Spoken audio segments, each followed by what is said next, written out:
Hi guys, welcome back to another hacker video. Our goal for this one is going to be the same as the last one, aka jump into the hacker pool and hope for the very slim chance we run into a legit hacker, because the challenge of facing those guys is what I live for.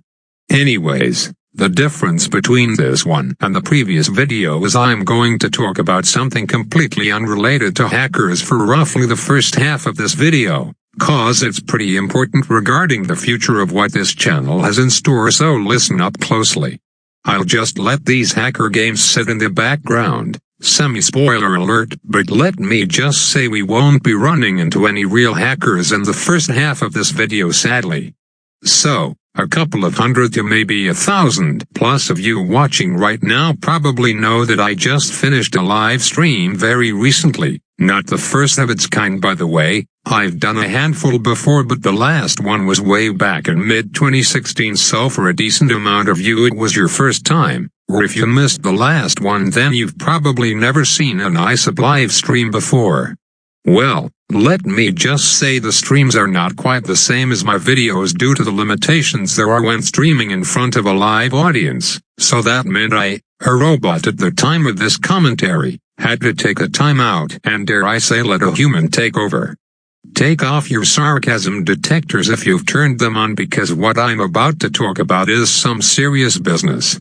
So to anybody who either forgot or didn't catch what I said on stream regarding a specific topic, then I've been thinking about changing up my content for videos in a big way, aka putting the robot on a permanent timeout and giving the human side of me full control.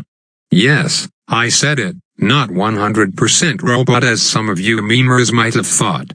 On a serious note though, there's a couple of reasons why I want to drastically change my content this much moving forward, so let me start with the big ones. First, at this point I cannot fully confirm, but it seems like doing this quote-unquote gimmick is becoming more of a detriment to my channel more than it is helping, at least based on all the comments I've been getting. To be more specific, I feel like nowadays, people don't come to watch an ISAB video just so they could listen to me talk, meme about random shit, and drop a few jokes here and there. Rather, a majority of the viewers come to watch Bloons content, simply put. I think after several hundred videos the novelty has kind of worn out, you know what I mean. When I first started YouTube well over 4 years ago, I wanted to make myself different from the rest of the Bloons YouTubers, and what better way is there to do that than to whip out this awesome online software and type all my thoughts into a chat box. That, and I didn't have a mic at the time. Needless to say, I got my big breakthrough a couple of months into doing YouTube, and I'm not sure if the breakthrough was a result of me being a robot or in spite of it, but I distinctly remember having made quite a few people crack up in some of my early Bloons Monkey City videos, which could only be achieved through being a robot. You know, comments like this, and this definitely meant I had a pretty easy decision to make regarding whether to continue with content similar to this. Never forget the legendary Ryan Zoo, by the way. So yeah, in hindsight I feel like I should have made a switch earlier, but again with the drop of some pretty iconic meme videos later on in my YouTube career, it made it pretty hard for me to actually flip that switch. On that note, I did do a legitimate voice commentary sometime in between, but was less of me thinking about switching my content, but rather more of hitting a like goal for the reveal. In fact, it's still up on my channel to this day, so you can definitely listen to it if you're interested. I won't tell you here, but I'm certain there's a kind soul who can help you out in the comments section. You know I don't really intend for it to be a secret. But yeah, to sum it up, the issue I have is that in general, my channel is pretty well known for those kind of meme videos and whack-as-hell intros that could only be pulled off by a robot, but that isn't something I can keep up for hundreds of videos. There's only so much you can milk a certain meme until it goes dry, and there's only so many jokes you can pull out of your butt when you're making 2 to 3 or more videos a week with full-length commentary. It's always been the plan for me to upload consistently because that's best route in terms of growing your channel, but there's no way that kind of stuff I mentioned is possible to pull off on a regular basis. It just won't work for a gaming channel like me. I know there's a couple of fellow robot counterparts on YouTube such as Cowbelly or Pilotophobia who are pretty successful, but if you look at the kind of content they make, then it should be easy to see how it doesn't quite translate to something you can consistently do surrounding a simple mobile game. With that said, here's the ultimatum. I'm thinking long and hard about flipping the switch now, or at least slowly integrate it, because I don't know how much longer I can survive like this. I do my best to make the commentaries as laid back and jokes as possible, but it seems like nobody really cares about that kind of stuff anymore. Or in other words, I could pull the same kind of modding or whatever battles video off with my human commentary side, and I'd still get the same amount of people clicking and watching my video. I think a good example would be my Hypersonic Tower series, which by the way the original series from about a year ago is my most successful non-sarcasm detector mandatory series to date. If I recall correctly, the commentary for those videos joke-wise was about as bland as white bread, but look how many people came to watch it.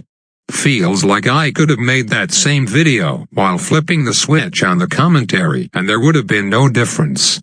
Now here's where you guys chime in. If you made it this far into the commentary, then chances are you probably actually give a shit about my channel. LOL, so I think your input would be most useful.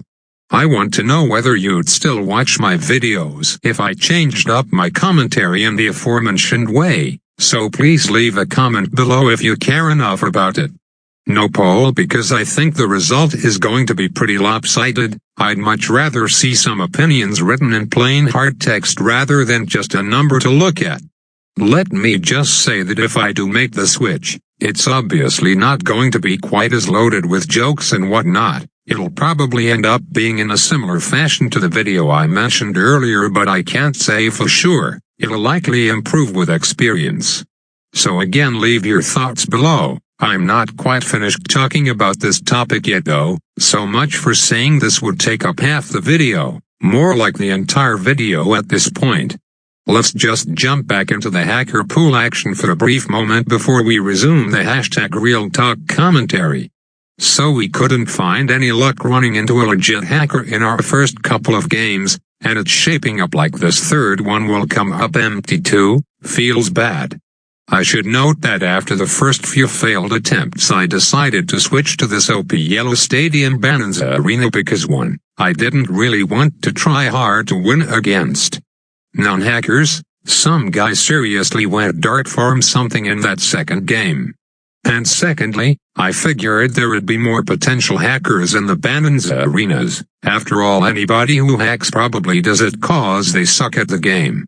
That being said, I could be wrong, cause maybe the infinite money hackers are inclined to grow their medallion count so they jump into the highest arena instead. Either way, finding one of those types of hackers is always going to be a crapshoot.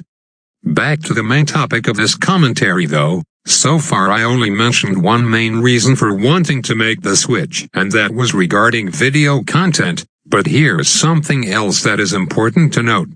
Tyler brought this up during the stream, and his question is how I tell my friends and family about what I do on YouTube.